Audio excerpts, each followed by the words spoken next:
Bueno, bueno, ya estamos en este anteúltimo teórico, prestos a concluir el Quijote en dos núcleos más, ¿no? Es esta clase que ya tuvieron desde el viernes pasado y la que vamos a dejar este próximo viernes, que se comentará el próximo miércoles. Es una clase larga esta porque tiene muchos contenidos, muchos aspectos muy medulares del Quijote. De hecho, habrán visto que una vez que uno sobrepasa el curioso impertinente, la novela da un vuelco y empiezan a trabajarse un montón de aspectos que tienen que ver con la resolución de la trama. Y bueno, voy a tratar de hacerlo lo más ameno posible, lo más liviano y de dejar un tiempo al final para todo tipo de dudas, consultas, preguntas que tengan al respecto. Bueno, vamos a empezar entonces. Lo primero que hay que señalar es que ya en 1.39 todos nos damos cuenta de que hay una serie de variaciones importantes. Por lo pronto, un nuevo registro genérico en materia de hibridaciones literarias, es decir, se convoca la materia morisca. En segundo lugar, se puede leer la emergencia de lo histórico en tensión con el orden imaginario, ¿no? Lo real, lo contextual, parece borronear el delineado ficcional que la gesta de Don Quijote venía proponiendo a la fábula.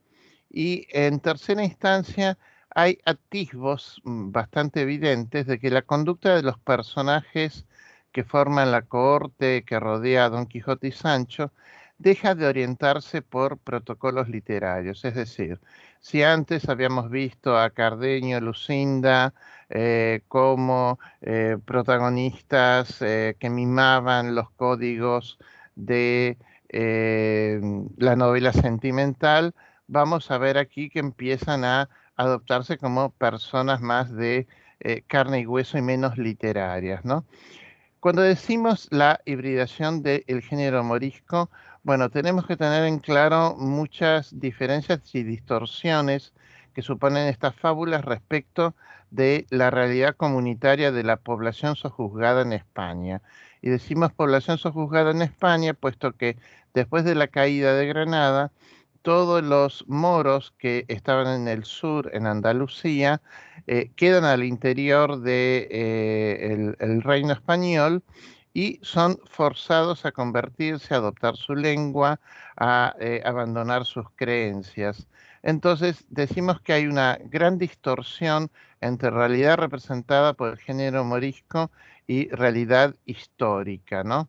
En este sentido, uno no tiene que perder de vista de que en ese momento, en el momento en que se está terminando la primera parte del Quijote, los moriscos, que son estos moros obligados a convertirse al catolicismo, son el rostro más claro del enemigo interno a extirpar y que en contrapartida, lo que otrora era el otro por excelencia, que era el otro que era dueño y señor de un confín diferenciado, pasa a ser el turco, que señorea en el Mediterráneo. Por eso, en términos de subtipos genéricos, se solía hablar sobre todo de una materia morisca fronteriza, que es la más cultivada por irreal, y una materia morisca de cautiverio, que era la más infrecuente por traumática y contemporánea.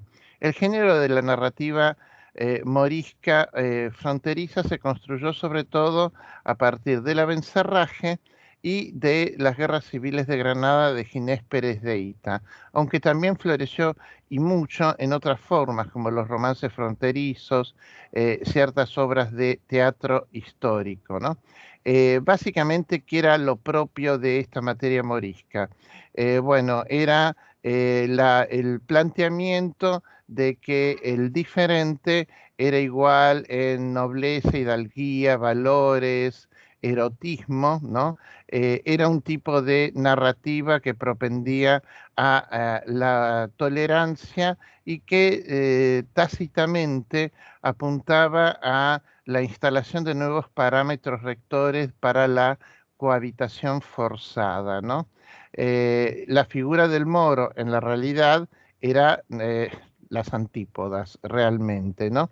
Por eso mismo, cuando los críticos que trabajan el género morisco se ponen a pensar quiénes compusieron el Abencerraje, postulan que básicamente no debería desatenderse la hipótesis de que es un género cultivado por autores conversos.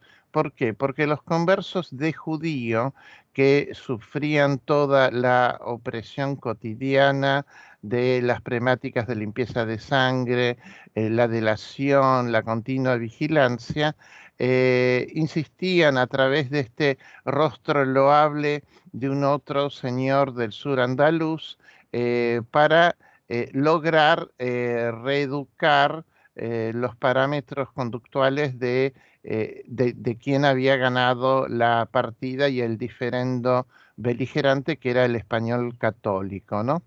Eh, y en lo que respecta a la narrativa morisca de cautiverio, la crítica empezó a advertir que no solo había escrituras típicamente literarias, como sería el relato del capitán cautivo, sino que también se podían consultar fuentes históricas, tratados etnográficos sobre cómo era la realidad de Argel o de Constantinopla, textos propagandísticos que propendían a la estereotipación del otro, generalmente de un valor muy negativo, autobiografías de soldados, crónicas de cautivos, vidas de corsarios, ¿no? Todo giraba en definitiva en torno al Mediterráneo como espacio de transición, fuga y diferenciación de culturas. Y esto es muy importante porque efectivamente el Mediterráneo funda el verosímil de la naturalidad de los límites. Es decir, no es que un kilómetro más allá de esta planicie empieza tal país y termina tal otro, ¿no? Sino es el registro de que la misma naturaleza, allende el mar, está el otro, ¿no? Y por eso mismo, ciertos críticos como Hutchinson prefieren la denominación de género fronterizo mediterráneo, es decir, que todo lo que en cierta medida era morisco para la crítica en un tiempo previo, estaba atravesado por un principio constructivo basal que es la polaridad, una polaridad obsesiva y recurrente, la tensión entre ellos y nosotros, vida y muerte, libertad, esclavitud, resistencia, claudicación identitaria, amor compasivo o crueldad desmedida, ¿no? Pero, claro, efectivamente, al ser una escritura, una literatura tan pegada a lo coetáneo, todos los registros cronísticos y presuntamente testimoniales enfrentan un dilema epistémico, para decirlo de algún modo, puesto que el estudioso más de una vez se enfrenta a la disyuntiva de si lo escrito es fruto de la experiencia directa del portavoz o si por el contrario es el resultado de una contaminación literaria. Cervantes en este punto no es la excepción, porque si bien sabemos que Cervantes estuvo cautivo durante varios años en Argel, que intentó 4 veces escaparse y que redactó un texto para legitimar su reincorporación a España cuando resulta rescatado, que es la información en Argel, la compulsa de documentos biográficos conservados del autor dan prueba de todo esto que les digo, pero lo cierto es que Cervantes juega con el espejismo autobiográfico y no falta razón a todos los críticos que sostienen que también en estos pasajes florecen un montón de subtipos de escrituras del yo vigentes en la época. Escritos de cautiverios, escritos de soldados que buscan granjearse algún premio ante los militares españoles por los servicios prestados, escritos sobre el otro turco, que también podrían haber inspirado de alguna manera a el mismo Cervantes. Es decir, el texto del Capitán Cautivo es uno de los pasajes más trabajados por la crítica porque lo indirimible realmente es dónde está la sutura entre lo real y lo inventado, entre lo vivido en forma directa y transformado y aquello que se ha agregado como ornato, como artefacto estético.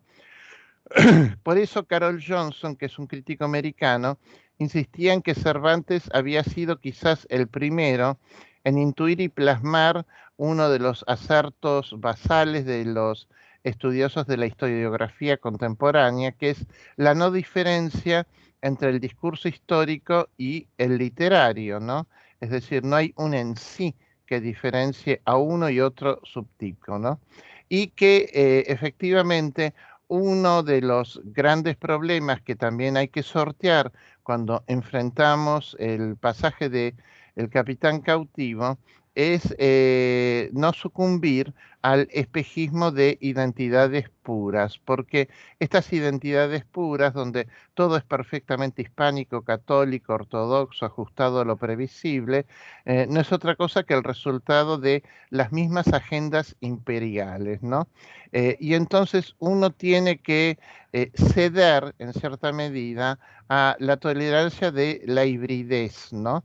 Porque mucho en el texto en la secuencia del Capitán Cautivo, está atravesado una y otra vez de puntos indirimibles, de zonas donde un pasaje parece ser, por ejemplo, una autobiografía, pero también parece ser otra cosa, ¿no? Y esto es lo que vuelve atractiva la secuencia, porque en la crónica del Capitán Cautivo, lo que sí le queda en claro al lector es que Ruy Pérez de Viedma sabe qué debe impostar, cómo debe presentarse, pero los lectores también deben atender sagaces, ¿no?, a los puntos indirimibles, inciertos e inestables de este pasaje reiterado entre los dominios moros y cristianos, ¿no? Por eso, cuando el capitán en 1.39 comienza su relato, eh, todo da la impresión de que va a ser un prototípico relato, una crónica de Érase una vez, un relato que comienza por los orígenes, ese origen que está precisado en un lugar de las montañas de León, se espeja en un lugar de La Mancha, y por eso mismo Murillo, cuando abordó el problema del Ur-Quijote, es decir, del Proto-Quijote, desde el cual se habría construido el resto de la novela, no nos sugiere que muy probablemente el relato del Capitán Cautivo sea como una cifra negada que podría haber gestado este signo paralelo de dos tipos de guerrero, un guerrero real y un guerrero imaginario, alguien que proviene de un lugar infame, alguien que se precia de originarse y ser de un terruño marcado por el valor de el origen de la reconquista peninsular en la guerra contra el Moro, ¿no? Pero bueno, empezamos a oírlo a Ruy Pérez y vamos a ver que esto que puede ser primero legendario, después apela a parábolas, después apela a refranes, que continuamente los verosímiles con los cuales va a ir construyendo su narración, su crónica de vida, continuamente se traicionan, continuamente se adaptan, se le exhiben al lector. Bueno, estoy trabajando con, por ejemplo, la parábola, una de las parábolas de las misericordias, que es la parábola del hijo pródigo, ¿no? Pero claro, estamos hablando de la prodigalidad, del problema del gasto, eh, pero en la Biblia la parábola se aplica al hijo, no al padre. ¿no? Entonces empezamos a ver que efectivamente se nos señala en una dirección un eje de sentido, pero que este eje de sentido inmediatamente es subvertido, ¿no? Aquí la inversión es quién es el pródigo, si el padre y no el hijo, ¿no? Y esta temática además se ve, que es una temática estrictamente religiosa, se ve borroneada por otra ecuación que la empasta en el texto, pero que es bien evidente que es la económica, ¿no? Porque una cosa son los dones y, digamos, la espiritualización que tiene la parábola en la Biblia, y acá parece que todo se redujese a la materialidad, ¿no? Eh, lo narrado continuamente está transido de movimientos paradójicos. Nosotros habíamos dicho que Don Quijote era un maestro en eso. Dice que quiere defender doncellas y abandona a la sobrina y el ama, ¿no? Ruy Pérez cuenta que para preservar el patrimonio, el padre enajena la fortuna en beneficio de los hijos, ¿no?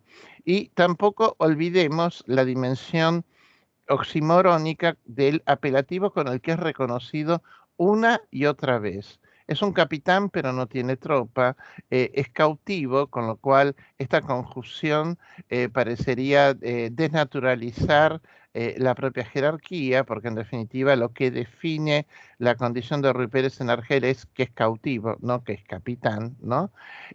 Porque no es alguien libre, ¿no? Y se, por ejemplo, eh, también tenemos el tema de los refranes, ¿no? Los refranes en general tienen un empleo muchas veces literario, ¿no? Entonces, los refranes insertos en un relato que se precia de verista, le quitan una dimensión y le quitan un efecto certero. Y uno de los primeros efectos que tenemos es, como señaló Chevalier, es el reconocimiento de una batalla semiótica, es decir, lo que Ruy Pérez está compartiendo con nosotros es un cuento, está compartiendo una experiencia de vida o es una novela, es un relato, ¿no? Es un artificio estético. ¿Dónde culmina lo sucedido y dónde empieza el artificio del locutor-escritor? Y tampoco hay que desatender que cuando empiezan a narrar estos orígenes familiares y todo eso, hace una fijación cronotópica clara. Dice, esto hará 22 años. Y a partir de ahí, el texto se pliega en dos tiempos, en dos espacios. El entonces y el ahora, el allí y el aquí.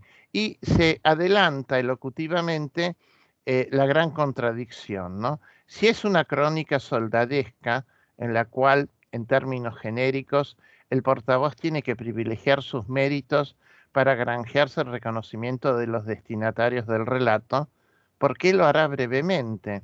¿Por qué un soldado que logra regresar de Argel, que es un capitán, que se definiría existencialmente como alguien que ha ofrendado su vida por defender el imperio, va a callar lo que lo haría valioso a los ojos de terceros, ¿no?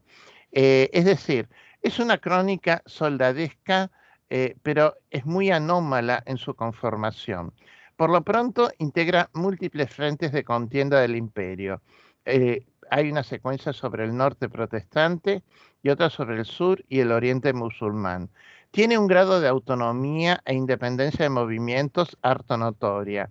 Esta cosa de Ruy Pérez parece ser, no sé, como estos asesinos a sueldos enojados con el sistema de las películas americanas que todo el tiempo están haciendo lo que quieren y toman aviones y van de aquí para allá.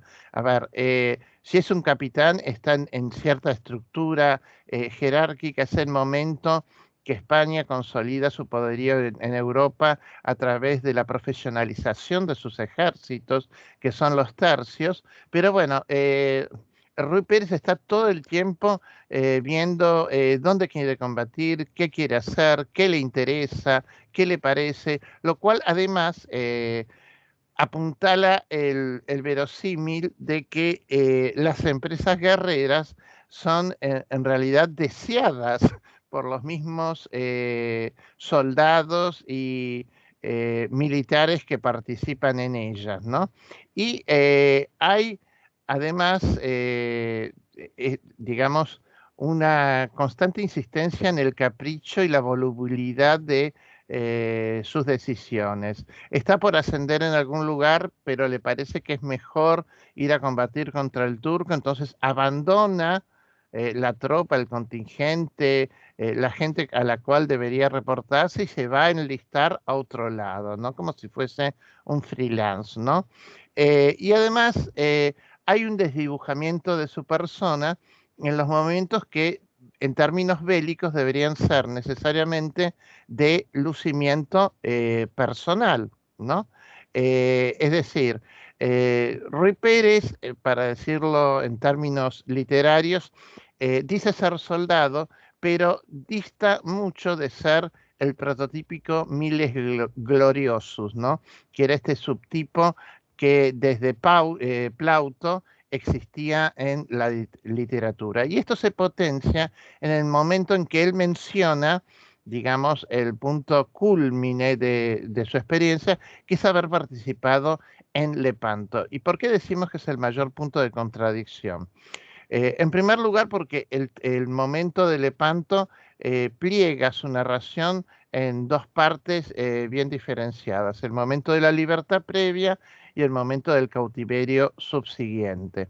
Pero es particularmente importante porque Lepanto es la mayor victoria naval hispana, ¿no? Y en su crónica está absolutamente desdibujada y está teñida de múltiples ironías y guiños. Se sabe ciertamente que quien participó en Lepanto y quien de resultas del combate y de una peripecia más compleja resulta capturado es el mismo Cervantes. No es una circunstancia estrictamente semejante como la que narra el capitán. Pero ahí sí se cifra esta idea de el único triste entre tantos alegres, ¿no? ¿Por qué es importante Lepanto? En primer lugar, porque hay una restricción figurativa. A diferencia de cómo han cantado a Lepanto todos los contemporáneos españoles, el canto de Lepanto por el único autor que en vivo y en directo participó en Lepanto es el Lepanto mínimo y más paradójico, ¿no? Toda la grandeza o esplendor del combate es borroneado a contrapelo de la estética memorialística que debería, digamos, signar la escritura, ¿no? Esto impacta en cómo la gesta imperial y el poderío turco resultan representados, ¿no? ¿Qué es efectivamente lo interesante del testimonio de Ruy Pérez a pensar Lepanto? Que es que permite pensar las tensiones existentes entre los absolutos cantables, loables del imperio, la conquista, el triunfo, y el sino de los sujetos en particular. Es decir, cuál es el estatuto de aquel que resulta cautivo en el mayor triunfo hispánico, de aquel que súbitamente muda en lo que está tan de moda hoy día con tanto denominación, que es la idea de daño colateral, ¿no? Gaylor había pautado que a la hora de representar Lepanto, Cervantes seguía por un principio estético que es la denominada ley de deterioro, ¿no? Es decir, que el principio poético rector de la memoria hace insistencia en cómo del pasado al presente todo va peor, ¿no? Por eso hay un énfasis en las decapitaciones, en los pasajes simbólicos y en la insistencia en el contrapunto de padres gloriosos, por ejemplo Carlos V, e hijos deficientes, que sería todo lo que sucede bajo el reinado de Felipe II, ¿no?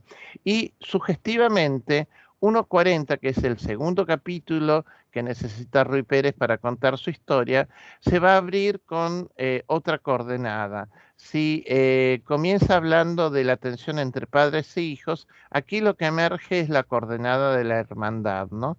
Porque aquí justo se refiere que hay uno de los condenados que había compuesto dos poemas para la destrucción de la Goleta y el Fuerte, que eran dos enclaves en la zona de Túnez, y uno de los presentes, que es un caballero que acompañaba a don Fernando, dice que lo compuso es mi hermano y quiero recitarlo yo mismo, ¿no?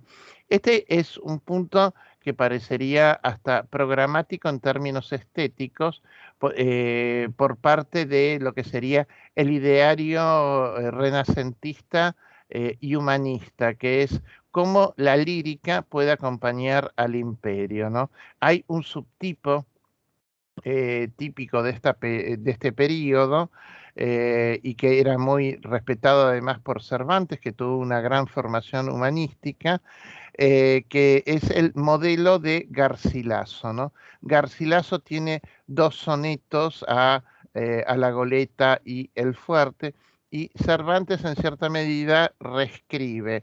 Si Garcilaso canta cuando los conquistan, Cervantes canta cuando los pierden, ¿no?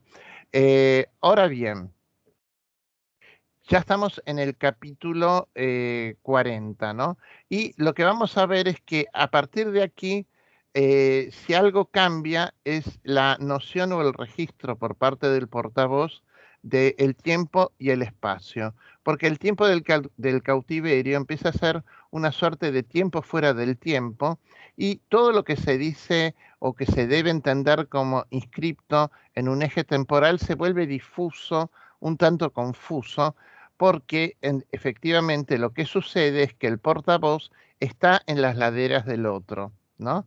Y que en las laderas del otro, además, las constantes expresivas, según recuerda Ruy Pérez, son dos y bien claras. Por un lado, la impureza constitutiva del universo en el que ha caído, es decir, qué tipo de figuras interactúan con Ruy Pérez en Argel: renegados, traidores, enemigos, ¿no? Y otra constante que se remarca es el recurrente auxilio de los torpes medios para devenir otro o para medrar. ¿Qué es esto de los torpes medios, no? Bueno, básicamente eh, cambiar sexo por beneficios, ¿no? Eh, ¿Por qué? Porque Argel en el imaginario español era la concreción de una nueva Babilonia y está documentado históricamente que muchos renegaron voluntariamente porque a las claras era una comunidad que con el salvoconducto confesional se permitía la plena integración de los varios constituyentes sociales. Es decir, a diferencia de la española, que seguía obsesionada con el clasismo y con la pureza de sangre, las comunidades musulmanas del norte de África aceptaban que si uno se había convertido al Islam, uno pasaba a ser un fiel creyente, ¿no? Es decir, dejaba de haber una censura y un control sobre ellos y las posibilidades de progreso eran muy otras. Pero en aquello en lo que se insistía para tensar la diferencia desde la perspectiva española era que los turcos eran por definición sodomitas, ¿no? Entonces, si alguien prefería morar en Argel o con aquellos que lo habían cautivado, era porque necesariamente había medrado por torpes medios. Y esto es un punto particularmente interesante y que ha dividido aguas en toda la Academia Cervantista, porque es el momento en que en el texto se hace la fusión más escandalosa de la memoria de Ruy Pérez, donde se unen a Hassan Bajá con Cervantes. ¿Por qué? Porque efectivamente Hassan Bajá es un renegado que era como el gatito favorito del amo anterior, que deviene amo y señor del confín argelino. Es un desregulado erótico que se sabía que tenía tanto un harén femenino como un harén masculino, y era sindicado como la figura más terrible de entonces en lo que respecta a ajusticiamiento para con aquellos que intentaban fugarse, ¿no? Hassan Bajá es uno de los más regalados garzones, ¿no? Y es el punto de escándalo porque se dice que el único que hubo fortuna o que le fue bien con él y que supo cómo llevarlo fue un tal de Saavedra, que bueno, ya después tendré oportunidad de contar todos y muchos más relatos a propósito de él, ¿no? Bueno, efectivamente, ¿cuál es el problema? Que desde el punto de vista documental se sabe que después de el cuarto intento de fuga, Hassan Bajá manda llamar a que le traigan a este fugitivo español llamado Cervantes, que con tanto énfasis está buscando huir de Argel. Todo el mundo piensa que va a morir empalado, que era una de las típicas torturas y de las más frecuentes en Argel, pero tienen una entrevista, un cara a cara, y a partir de ahí Hassan Baja se lo queda, ¿no? Y se le pierde el rastro a Cervantes por 6 meses hasta que llega el dinero pagando su rescate. Es decir, Cervantes estuvo a punto de ser trasladado a Constantinopla con el futuro traslado de Hassan Baja como parte del harén de Hassan Baja, ¿no? Entonces, por eso mismo, cuando Cervantes vuelve a España, sabe que tiene que hacerlo con algún tipo de escritura que testimonie su ortodoxia, que es la información en Argel, que es una especie de acta notarial extendida en la cual Cervantes busca una cantidad de testigos determinadas a las cuales 12 testigos a los cuales le hace más o menos 27, 28 preguntas, las mismas preguntas, para que todos den testimonios ante el comisario apostólico presente en Argel de que Cervantes es el mejor amigo de todos los cautivos, que es bárbaro, que intentó fugarse, que nunca renegó, y ahí incluye la pregunta de que, para que todos respondan que no, de que él nunca hizo nada condenable ni sucumbió al vicio nefando, porque él sabía y tenía constancia de que efectivamente también había otro enemigo en Argel que estaba escribiendo una crónica supuestamente sobre las tropelías que habría hecho el mismo Cervantes para sobrevivir, ¿no? Entonces, a partir de ahí están todos los españoles que dicen que, bueno, que Cervantes no podría haber calentado a nadie, que era viejo, que estaba mal alimentado, que bueno, que estaría muy demacrado por los intentos de fuga. Y una italiana comunista llamada Rosa Rossi, que hace una biografía muy linda de Cervantes, que dice que en realidad Cervantes sobrevive porque mantiene una relación de amor con Hassan Bajá, ¿no? Porque efectivamente cuando se encuentran dos personas que son la extrañeza radical para el otro, lo que sucede ahí es la chispa de el misterio del amor, que es lo que se necesita para que uno se enamore del otro, ¿no? Por eso, desde ese momento, Rosa Rossi pasó a ser algo así como el nombre de Satanás para la Academia Hispana, ¿no? Y está lleno de textos donde se esfuerzan por demostrar que Cervantes tenía novias, que era imposible que hubiese sido sodomita, que bueno, anécdota aparte. Pero, ¿qué es lo interesante? Que efectivamente eh, sabe, como Poe lo demuestra en la carta robada, que el mejor modo de hacer pasar algo que no se vea es exhibiéndolo, ¿no? Entonces, se mienta en ese contexto, se menciona en ese contexto problemático y sigue como si nada, como induciendo una interpretación y un registro de lo que sucede allí totalmente distinto de lo real, ¿no?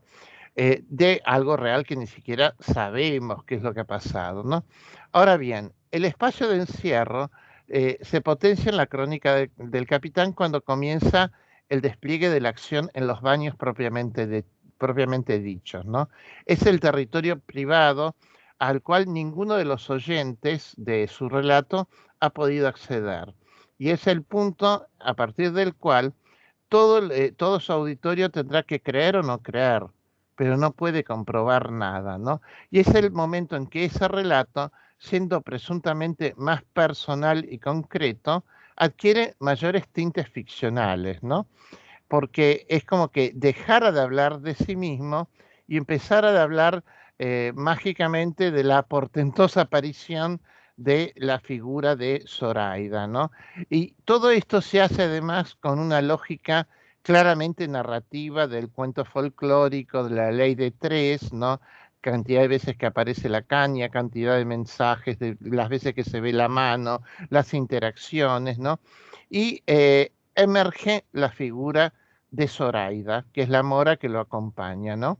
La acompañante muda que no habla español y que solo puede decir su nombre diciendo María, María, ¿no?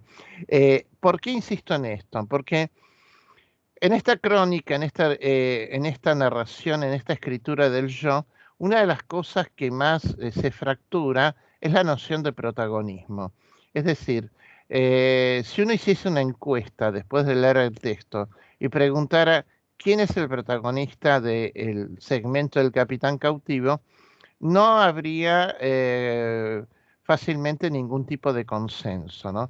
Porque sí, es claro que el gran protagonista de la primera, del capítulo 39 puede ser Rui Pérez, pero en 1.40 emerge Zoraida, también está en un segundo plano una figura mediadora inexcusable, que es el renegado, y en 1.41 ya esto se complejiza más porque aparece otro rostro de la alteridad, que es el padre de Zoraida, ¿no? Y si la historia que concluye en su cautiverio es el relato del abandono de unos hijos al padre pródigo, la posibilidad de la liberación queda expresada a partir de la aparición de Zoraida y sus cartas como la potencial fuga de una hija del territorio de un padre viudo. Es decir, hay una tensión entre padres e hijos, hay una tensión entre abandono y retorno, ¿no?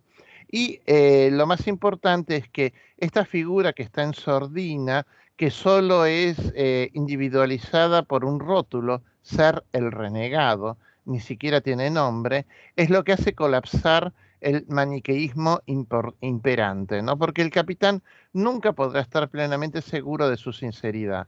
Su obrar queda expuesto a la fe en el otro. Y esto es importante remarcarlo porque así como el capitán, para poder ser libre, tuvo que hacer un salto al vacío y creer que ese renegado en definitiva decía verdad en todo cuanto anunciaba que quería ayudarlos, el lector y el público inmediato de Rui Pérez también va a tener que empezar a creer, no va a poder seguir corroborando, constatando con hechos históricos conocidos por el común de los mortales en su tiempo, ¿no? Y esta ruptura del maniqueísmo imperante y la emergencia de la creencia en el otro se conecta también con otro eje de sentido realmente relevante, que es el de la problemática lingüística. Es decir, cómo se comunican hablantes de lenguas diversas. El universo de la mediación, lo híbrido y lo incierto va a empezar a cambiar de aquí en más, ¿no? Y el problema lingüístico es central porque hace aflorar la idea de traducción. No solo por lo fantasioso de la posibilidad de traducir exactamente de un código cultural a otro, sensibilidades, expresiones, decires, sino porque siempre hay un quantum destinado a perderse en la calígine de la insignificante, de lo no traducible, ¿no? Entonces, esto nos fuerza a admitir que traducir es también apropiarse, usar la cultura del otro, ¿no? Y esto importa porque el garante de la voluntad de Zoraida durante todo el relato van a ser siempre las palabras del mismo capitán, ¿no? La voz de Zoraida nunca llega en modo directo, salvo cuando mienta nombres, ¿no? Y siempre hay como un eco, una distorsión en la reformulación de la traducción voluntaria del futuro marido, ¿no? Y esto es importantísimo porque para muchos críticos es central defender el espejismo de un testimonio directo por parte de Zoraida, cuando en verdad el único que habla una y otra vez y diciendo, y ella dijo tal cosa que quiere decir tal otra, es el habla del capitán, ¿no? Por eso, la centralidad de esta problemática lingüística se ve reforzada también por la comunicación por otros medios, básicamente las imágenes, pero también el lenguaje de señas, ¿no?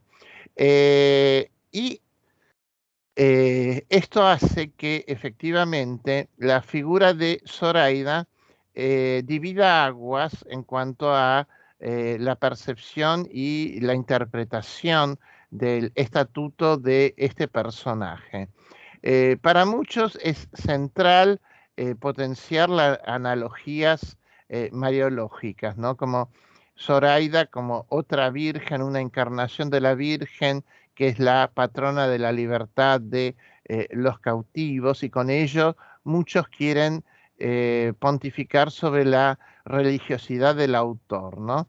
En cambio que otros extreman las incongruencias a la luz de los valores y códigos hispánicos de ese entonces. Por lo pronto, es una doncella con mucha libertad, puede ser manipuladora, ignora en verdad qué es lo que desea y su apuesta por la conversión es como mínimo muy problemática, porque difícilmente sabe y entiende qué puede significar para ella ser cristiana y porque además ignora de cuajo cuál sería su destino en España de llegar a ser aceptada como fiel cristiana, ¿no?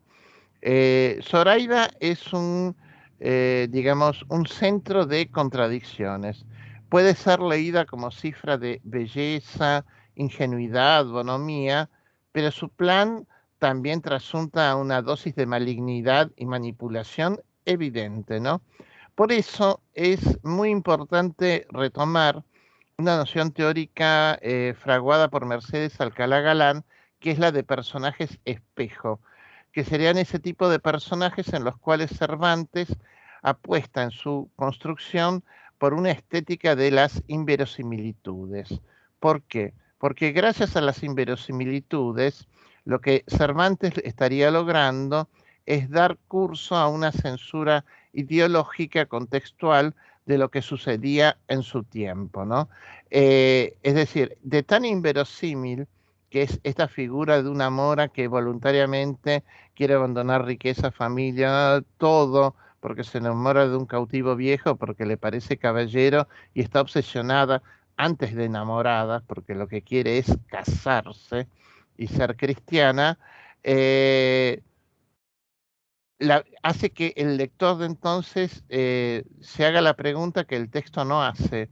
¿Es creíble en una España próxima a la expulsión morisca que haya un futuro de felicidad para Zoraida junto al capitán? ¿Es creíble esta fantasía de que mientras desde este lado, desde el confín peninsular, estamos pensando cómo cornos expulsar y lograr el exterminio de los moriscos, del otro lado de las aguas haya princesas que quieren volverse cristianas y que quieren venir a formar una familia? Bueno, por eso se habla de personajes espejo, porque esto sería una censura que el mismo Cervantes no podría expresar, y es en espejo porque es en espejo distorsivo del contexto de producción, ¿no? Por eso cuando empieza el capítulo 41, cuando ya se sabe que en definitiva la paga y los dineros que ha enviado Zoraida han logrado granjear la libertad del capitán y que salga de los baños, empieza el momento de la fuga propiamente dicho, ¿no? Todo 1.41 estará destinado a la fuga. Y entonces podemos ver que Si el capítulo 39 es sumario y cronístico, como si fuese un inventario de hechos notables de mi vida, el 40 es introspectivo y moroso, porque es como que todo lo que ocurre en el baño en esos días en que se espera la aparición de la caña, la lectura de los billetes, el pago, que el plan se cumpla, es como un tiempo lento. 1:41 va a ser público y va a ser vertiginoso. Es decir, una cosa va a suceder a otra, otra, y así sin parar hasta que se llegue a España, ¿no? Como una vía expresiva perfecta de lo que significaría una fuga, ¿no? Y es interesante porque a partir de 1:41, todo lo que podía ser un plan perfectamente urdido por Zoraida, termina siendo un plan reescrito por el renegado y por los fugitivos, ¿no? Y un plan donde no hay consideración de alternativa B o de plan B, porque siempre hay que hacer lo que la coyuntura manda, no lo que la previsión o la ideación contempló anteriormente, ¿no? Y aquí es interesante porque todo empieza cuando el capitán cautivo dice que resuelve dejarse en manos de Dios y del renegado.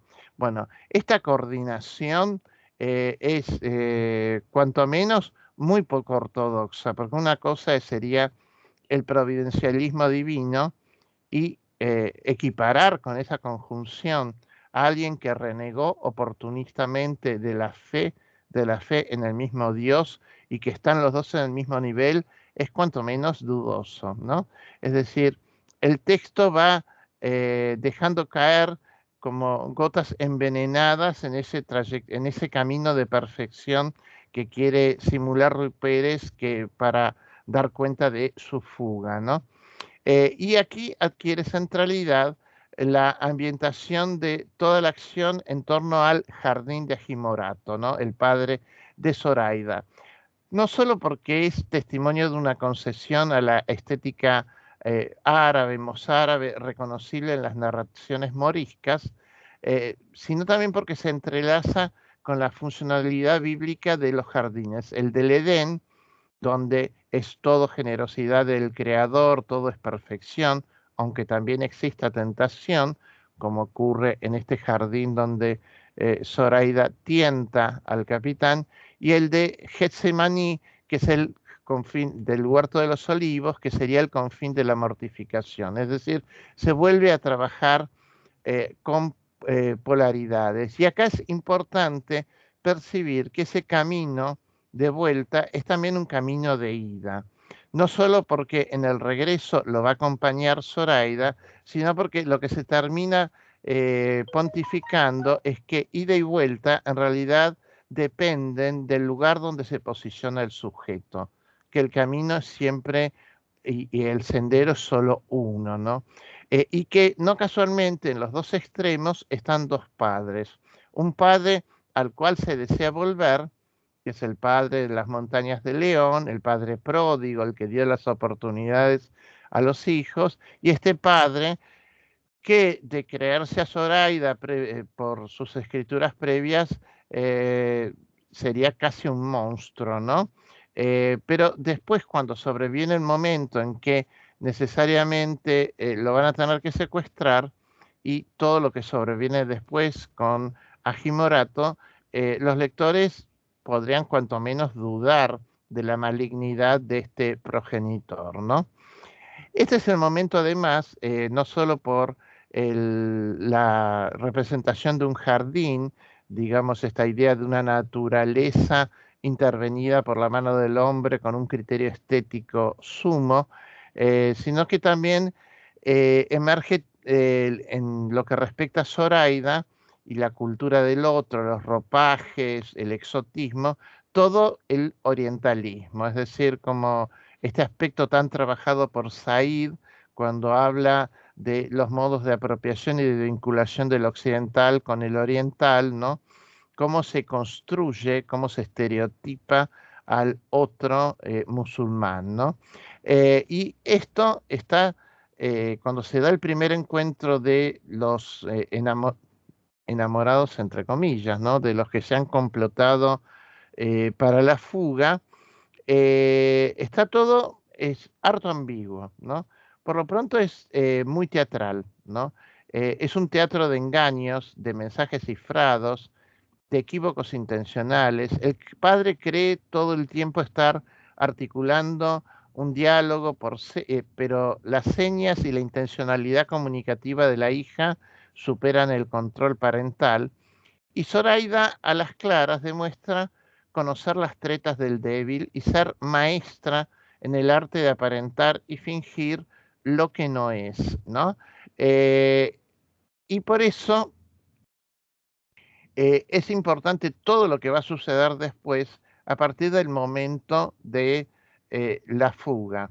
No solo porque se le van a imponer a Zoraida la necesidad del secuestro, sino porque con la incorporación de Ajimorato en el contingente originario que abandona Argel en la nave, lo que se le confiere a la narración es tragicidad porque esta futura conversa que será Zoraida, esta figura femenina que se dice sujeta por un llamado religioso del más allá, va a darle a Cervantes y al texto la oportunidad de representar el trauma que atraviesan aquellos de la cultura originaria que resultan abandonados. Es decir, siempre que se suele trabajar la problemática de la conversión, qué significa convertirse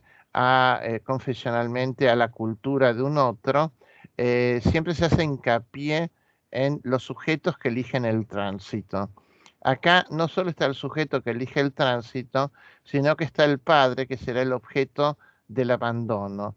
En el padre se van a concentrar todos aquellos valores que la hija decide dejar atrás, ¿no?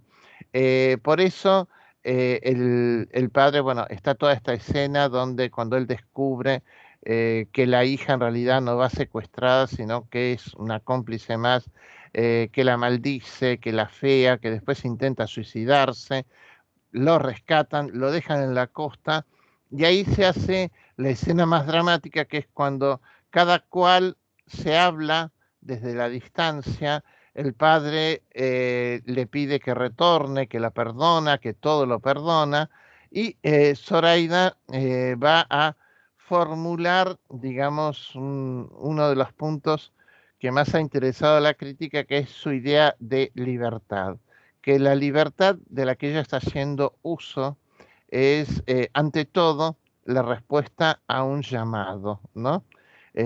Como formulación es bellísima, pero bueno, está a nosotros como lectores creer o no creer, ¿no?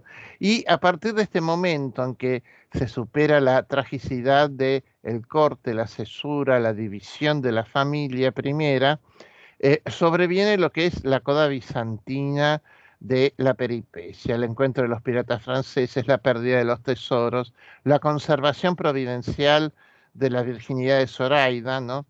Porque esto es otro de los rasgos más notorios, o sea, si las mujeres son mercancía, si además iba ricamente adornada, si el Virgo para los españoles además es un tesoro, por qué hay eh, digamos, corsarios tan bien educados, ¿no? Porque, bueno, está bien, no la quieren gozar, pero la podrían haber querido vender. Bueno, esto es parte del registro bizantino, ¿no? Y el desenlace con la llegada a España va a ir suturando prolijamente todos los cabos sueltos, ¿no? El renegado busca reintegrarse a la fe y marcha voluntariamente a reconciliarse con la Inquisición. Zoraida ya empieza a ver iglesias, imágenes, tiene algo así como una especie de catecismo express para tener una idea de dónde se ha metido, y se acepta que ninguno de ellos es un impostor, ¿no? Del resto de la comitiva nada se sabe, ¿no? Cosa harto notoria, no solo en estos tiempos donde estamos todo el tiempo obsesionados con quién pasa nuestras fronteras en tiempo de pandemia. Bueno, en esa época franquear los lindes mágicos de un imperio sin ningún tipo de control, y que además las personas que estos individuos que van a progresar hacia el interior de España sean personas venidas de Argel, es bastante irreal, ¿no? Finalmente, el cierre más enigmático de todos, el punto más indirimible, que es cuando el capitán dice, bueno, esta es mi historia y he pasado por alto alguna que otra cosa para aliviar y quitar el disgusto del auditorio, ¿no? Es decir, nos ocupa 3 capítulos enteros, extiende su relato más que ningún otro carácter secundario de la historia del Quijote, y sin embargo nos dice que calla algo, que hay algo que no ha compartido, que hay algo que no ha dicho. Bueno, esto efectivamente nunca lo sabremos, ¿no? Y es algo, es un indicio para que los lectores queden con cierto margen de dudas, ¿no? Por eso, lo primero que vamos a recibir como lectores cuando haya terminado es la evaluación de don Fernando, ¿no? Y también es ambigua, porque lo que celebra es la dimensión poética, cuando en verdad lo narrado se precia de historia, ¿no? Pero a don Fernando le gustaría de que, como una conseja de vieja, esto se renueve una y otra vez por el placer que su elocución ha generado. Es decir, lo que se está enfatizando es que Ruy Pérez, cuanto menos, no digamos, no abordemos la problemática de la veracidad, pero sí ha logrado cautivar y construirse ante los ojos del auditorio como una suerte de portavoz autorizado de la historia. Lo que no quiere decir necesariamente que lo que diga sea verdad, sino que ha logrado apuntalar un verosímil. Pero estos contenidos autorreflexivos de tenor metaliterario se van a abortar por la llegada providencial a la venta de un oidor con su hija, ¿no?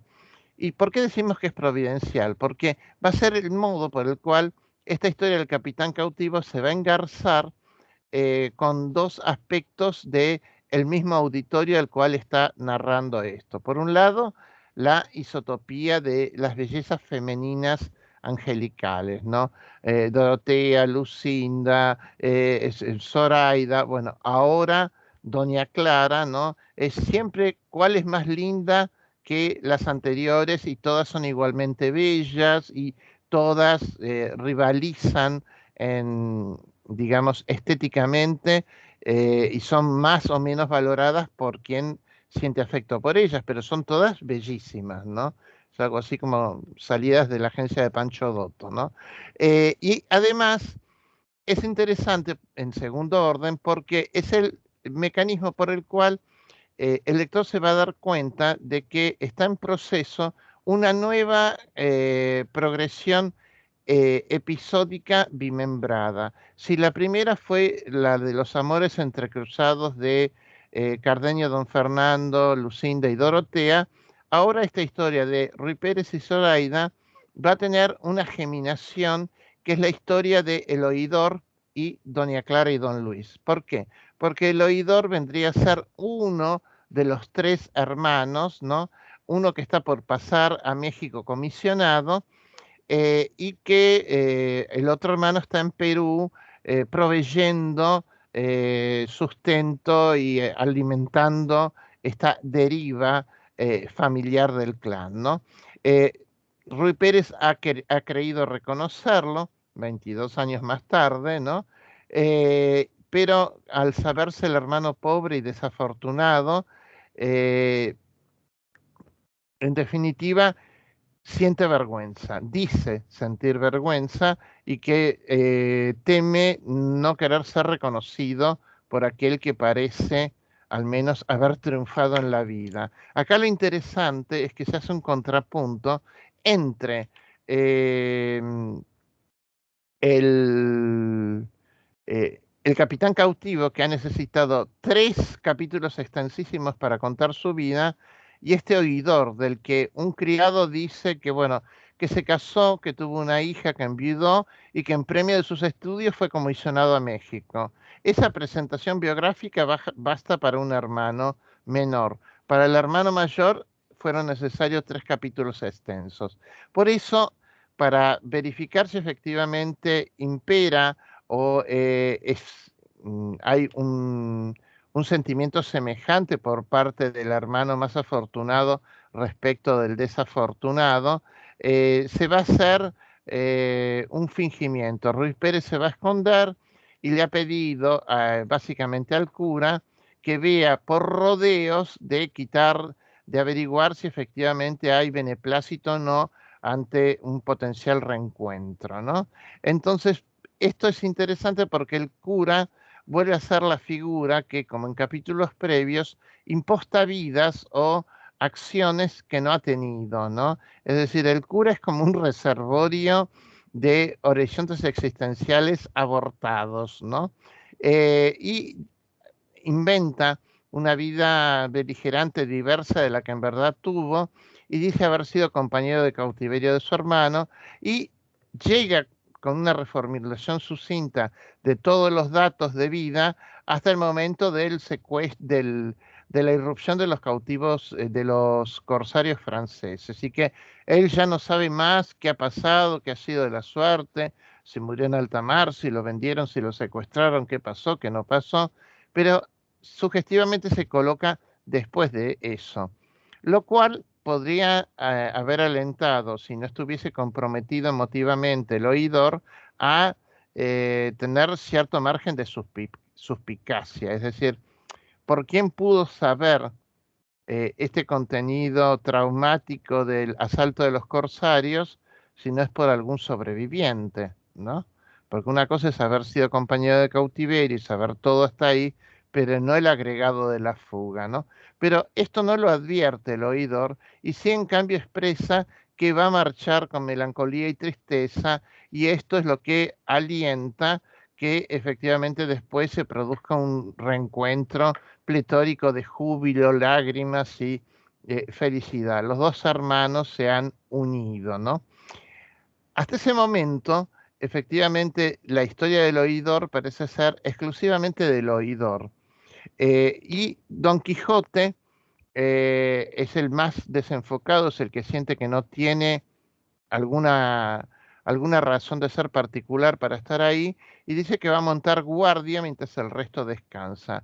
Y entonces, en el momento de la noche, desde la recámara de las mujeres, comienza el devanado de lo realmente sustantivo y medular de la historia del oidor, que es la historia de la hija y de ese enamorado que la sigue a la distancia y que procura efectivamente construir algún tipo de vínculo con ella, ¿no?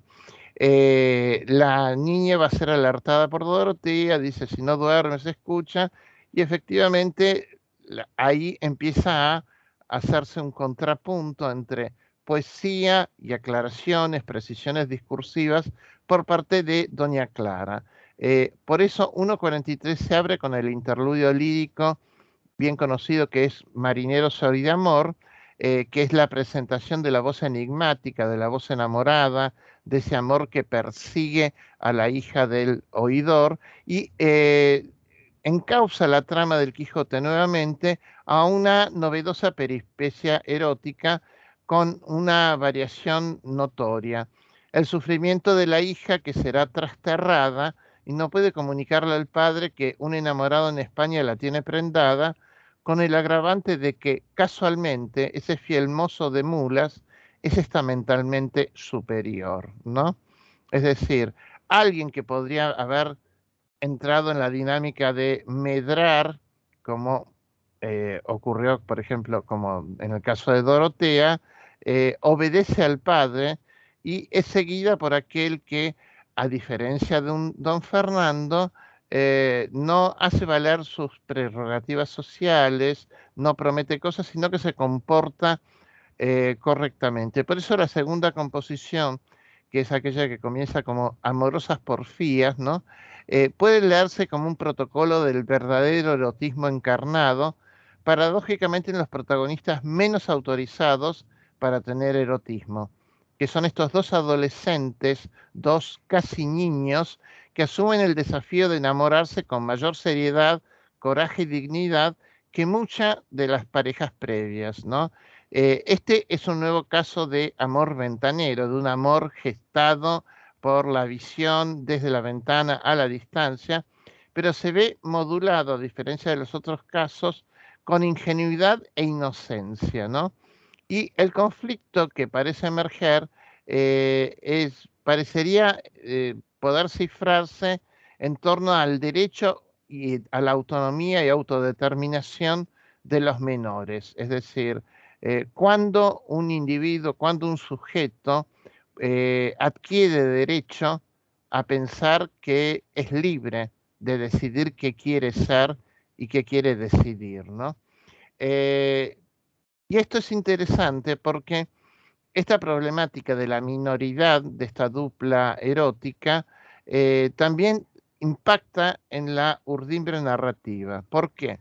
Porque más que una historia intercalada, más que una historia episódica, se asemeja más a una segunda acción dramática, ¿no? La venta de Juan Palomeque está mutando progresivamente en una suerte de corral de comedias donde aparecen y desaparecen, donde una acción y otra acción se van fusionando, se van alternando incesantemente.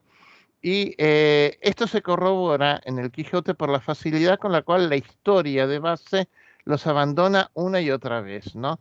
La vida de estos menores enamorados emerge cuando las otras acciones pasan a un segundo plano, cuando hay descanso o cuando casualmente el interés por los otros, los relevantes, los adultos, decae, ¿no? Y el ejemplo perfecto en la narración es que toda esta historia de amor ceja porque seguidamente jerarquiza un interludio cazurro que urde Maritornes y la hija de la ventera con Don Quijote, ¿no? Ambas dos saben que están siendo leídas como doncellas de un castillo y desde la ventana del pajar es el momento donde requiebran a Don Quijote y le piden solo una de vuestras hermosas manos. Todo en esa burla es grotesco, pero también hay guiños culturales al petrarquismo, a la ciencia anatómica incipiente de ese entonces y a otros saberes de la época, ¿no? Básicamente la diversión de las dos mujeres es dejar expuesto y potenciar el sufrimiento corpóreo de Don Quijote, ¿no? Y que la burla gire violentamente en torno al riesgo de perder la mano, el brazo por amputación, se vincula en la coordenada nobiliaria con las teorías fisionómicas de correspondencias macro y microcósmicas del simbolismo de la mano, ¿no?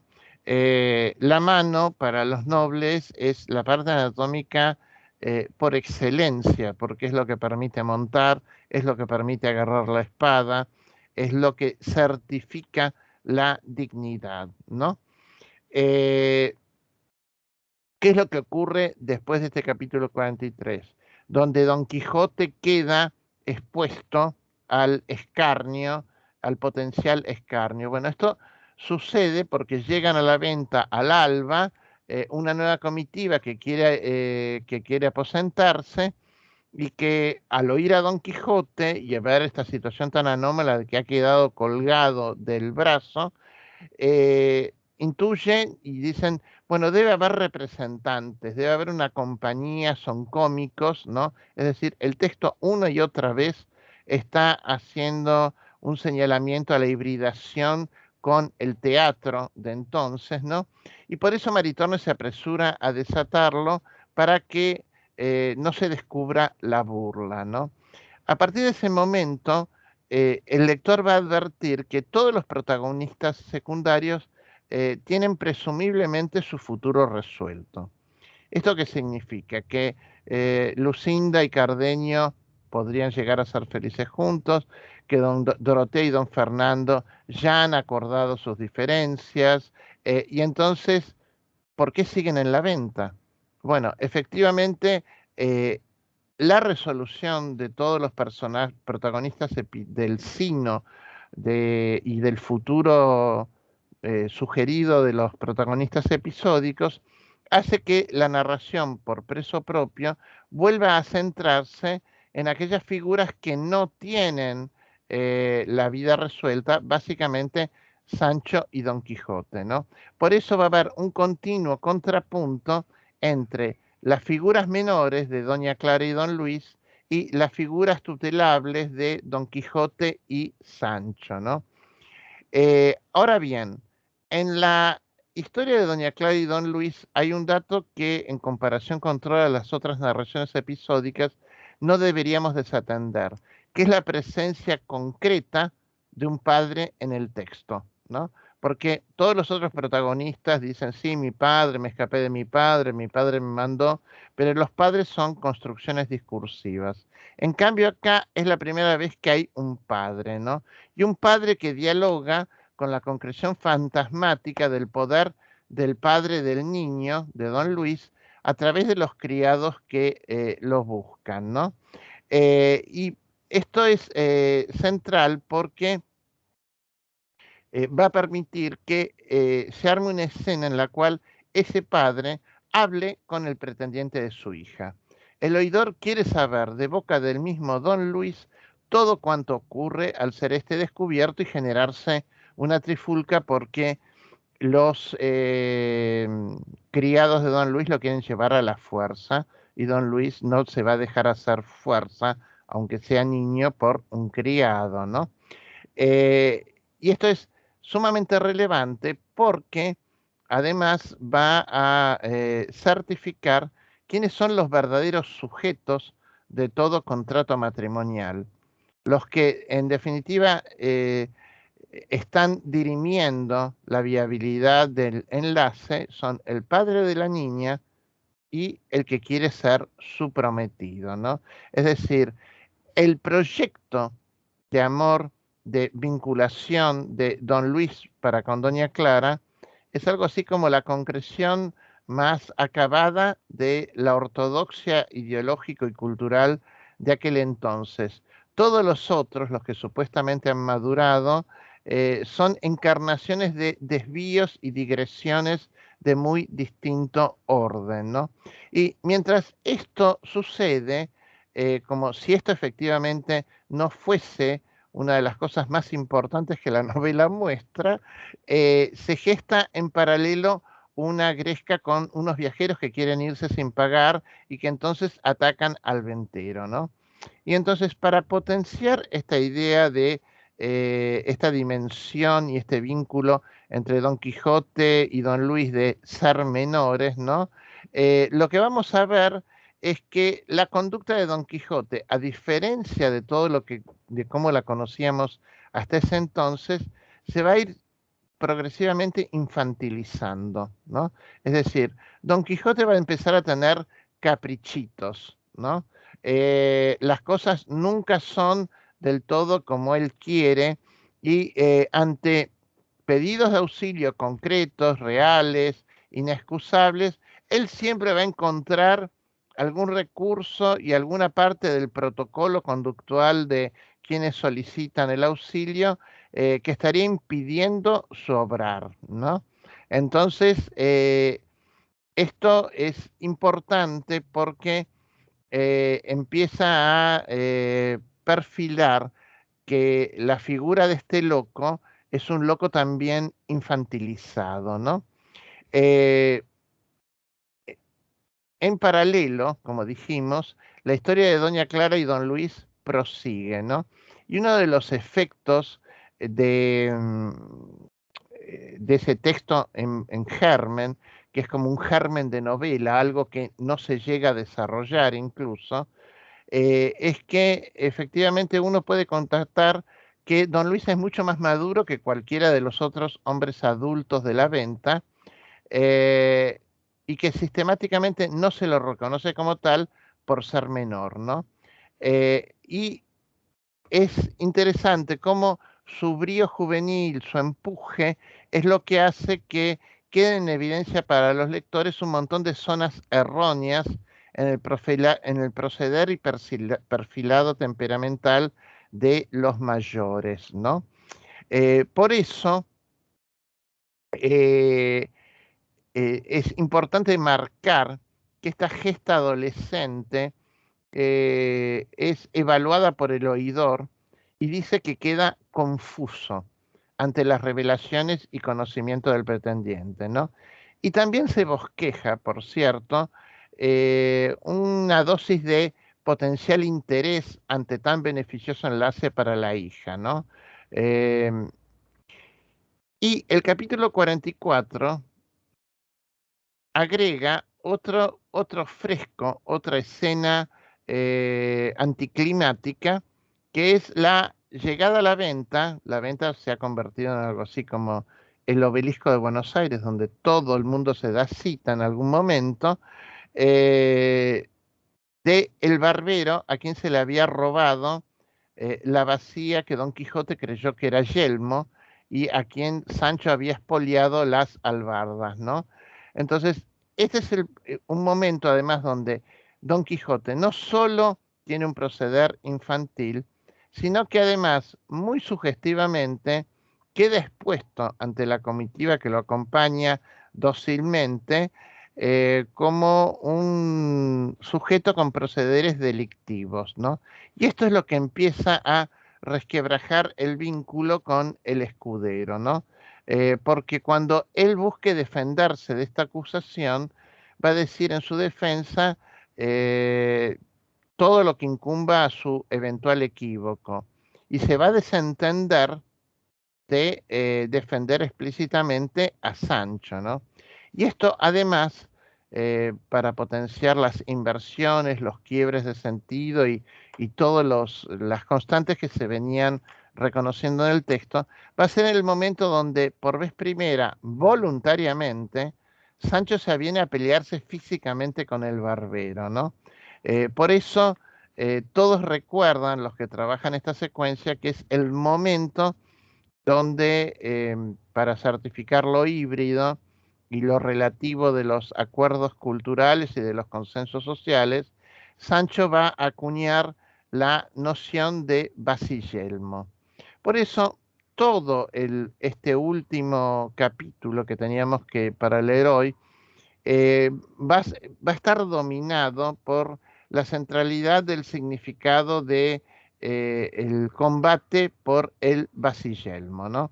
O sea, el barbero expoliado no solo le han robado, sino que además debe enfrentarse al disparate semiológico del neologismo de Sancho, ¿no? Esa es la primera secuencia risible en que toda la comitiva de Don Quijote participa en la misma sintonía. Y además es interesante, por otra parte, que es una sintonía en la cual ellos hacen sordina y eco sobre la idea de Sancho Panza, porque Don Quijote, como vamos a ver, progresivamente va a ir diciendo que como el castillo es encantado, él ya no puede certificar muy bien nada de lo que ocurre o deja de ocurrir, cuál es el ser de las cosas, ¿no? Y esto es muy interesante porque es el único momento en que todos los otros personajes deciden apostar a una burla conjunta, ¿no? Y todo desemboca entonces en una gran burla complotada que gira en torno a la denominación de los objetos. No solo hay que destacar la participación de Maese Nicolás, el barbero, que acompaña siempre al cura, que va a arguir saberes propios de su oficio para negar lo real, sino también la limitación que arguye Don Quijote cuando dice todo es de encantamiento, hasta el simulacro de votación acuerdo social sobre el ser de las cosas, ¿no? Don Fernando, que es el noble, es la jerarquía, es la autoridad, en algún modo, nobiliaria allí presente, simulará colectar los pareceres de los presentes y sentenciar que, bueno, que los votos dicen que esto es un yelmo, ¿no? Eh, Imagínense el absurdo denominativo, donde además lo que se está pontificando es la arbitrariedad de que esto se resuelve por votación, ¿no? Y el problema además es que de los protagonistas secundarios cómplices de este delirio quijotesco y de la simpleza de Sancho, hay otras figuras mucho más menores que ignoran el pacto en proceso y el interés último del fingimiento, ¿no? Primero va a haber un criado de Don Luis que diga, va a desmentir el consenso sobre si es Bacía o Yelmo, y después lo va a hacer un cuadrillero y va a sostener que quien diga lo contrario está borracho. Y esto degenera en una nueva batalla campal que espeja aquella que hubo en 1.16 cuando en la primera llegada a la venta de Juan Palomé, que Don Quijote está en el Camaronchón y acosa a Maritornes y donde todos se terminan golpeando unos a otros, ¿no? Pero aquí, más risiblemente aún, el combate se detiene cuando Don Quijote pide que todos dejen de pelearse y que lo escuchen, porque ha descodificado esa realidad nuevamente en clave caballeresca como la concreción de la discordia en el campo de Agramante. Todo este entramado teatral donde todo parecen ser escenas, pasajes de primera acción a segunda acción, también se detecta cierto tono entremesil en tanto y en cuanto se van jerarquizando acciones de figuras bajas, ¿no? Y parecería proponérsele al lector la lectura y de un tiempo muerto para que interprete ese absurdo, ¿no? Todo empieza a desmadrarse y mágicamente el relato encausa un verosímil de solución para el signo de Doña Clara y Don Luis. Pero todo, nuevamente, vuelve a estillarse cuando uno de los cuadrilleros descubre que la fisonomía de Don Quijote coincide con un sujeto delincuente descrito en una manda judicial. Y ese es un punto crucial que va a determinar el desenlace de la novela, porque es el momento en que Don Quijote, dentro del texto, llega a ser contado. Es el primer contacto con una representación de sí que tiene Don Quijote, ¿no? Pero no está siendo contado como caballero, sino como alguien infame, ¿no? Eh, es decir, lo que se dice es que Don Quijote es un delincuente, ¿no? Y aquí es interesante ver cómo Don Quijote, vez tras vez, réplica tras réplica, en el contrapunto con el cuadrillero que lo tiene detenido físicamente, Don Quijote logra negar su caso, porque el efecto final del cierre del capítulo 45 es que para ser delincuente no solo hace falta haber cometido un delito, sino también y muy particularmente sentirse y reconocerse alcanzado en una sociedad arbitraria por la supuesta tutela igualitaria de la ley, ¿no? Es decir, es el momento en que el texto empieza a cuestionar el sentido de la ley imperante en la sociedad de entonces, ¿no? Es decir, ¿quién hace la ley? ¿Quién dice que algo es legal? ¿Quién dice que algo es correcto? Y cómo, en definitiva, esas leyes me sujetan. Eh, ¿Cumplo la ley, desobedezco la ley o me alzo contra la ley? Bueno, el desenlace lo tendremos entonces en la última clase, a partir del capítulo 46, ¿no? Es decir, es un cierre el de este capítulo muy sintomático porque incluso hay un momento donde los dos se tienen cogidos por el cuello, ¿no? Como si fueran dos voces en conflicto, la voz de una legalidad cultural y social y la voz de una legalidad poética, ¿no? eh, el punto de indeterminación para el lector es qué va a vencer, qué va a triunfar. Bueno, llegamos hasta acá con el texto. Tenemos media hora para preguntas, dudas, inquietudes, insultos algunos, pero no muchos. Eh, Escucho si tienen algo que preguntar.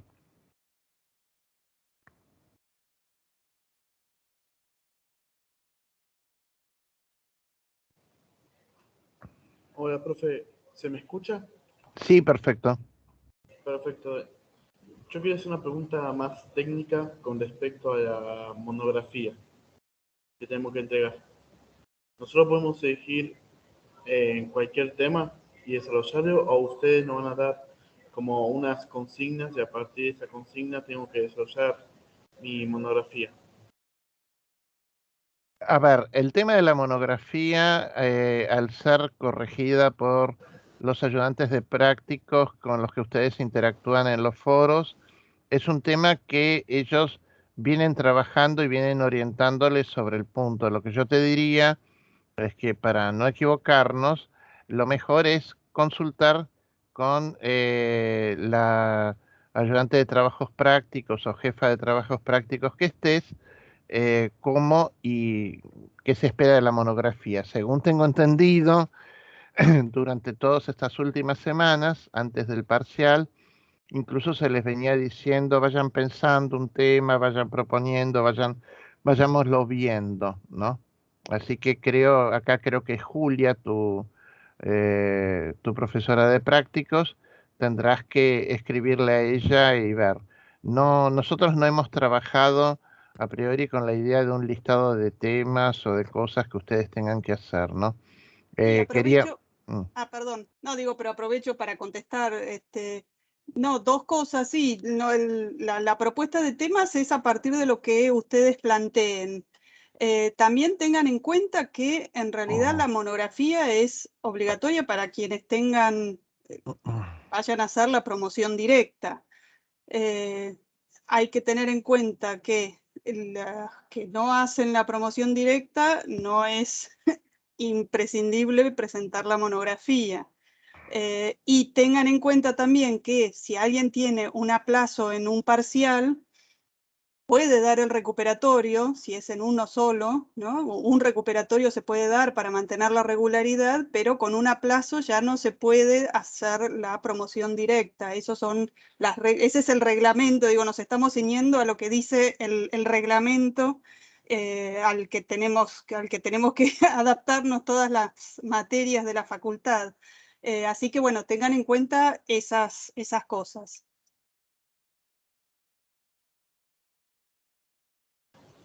Muchas gracias. No, no hay de qué.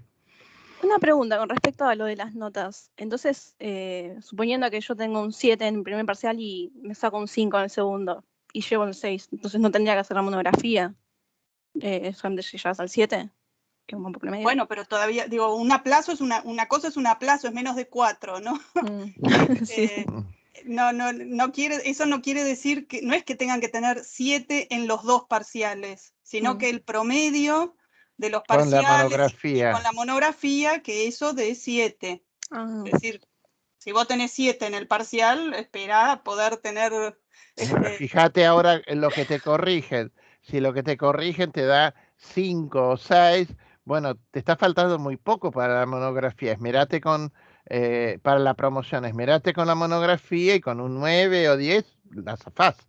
No, y además quizás tenés bueno, no sé, no sabemos bien cuándo van a estar las notas del segundo parcial, eso, pero de todas formas, no es que porque tengas un 6, digo, si venís con un 7 en un parcial, perfectamente podés seguir en carrera para la promoción directa. Si querés si preferís largarte directamente para el final, no hay problema, digo, se puede aprobar, se puede regularizar la materia sin la monografía, pero eso no quiere decir, digo, nosotros vamos a corregir todas las monografías que nos entreguen, pero hacemos esa advertencia. Sí, yo me tenía la duda sobre eso, gracias. Pero bueno, vos con un 7 estás, no cuando digo un aplazo en el parcial es que tengan menos de 4 y que se toma el recuperatorio. Digo, tenemos que tomar recuperatorio, solo se puede recuperar de un parcial, ¿no es cierto? Con un aplazo. ¿Alguna otra consulta?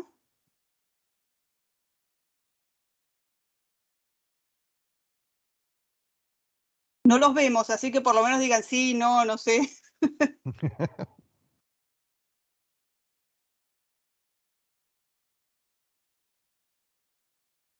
Bueno, Bueno, si si nadie no hay- tiene un comentario, nada que le interese decir, iremos entonces directamente a la próxima clase, que será la última. No se desanimen, falta poco, ya estamos terminando. Y bueno, nos vemos entonces si nadie tiene dudas que despejar, comentarios o algo que quiera decir. Nos vemos el miércoles próximo. bueno. Bueno, gracias. Hasta la Gracias, hasta la próxima. próxima. Gracias, hasta la próxima.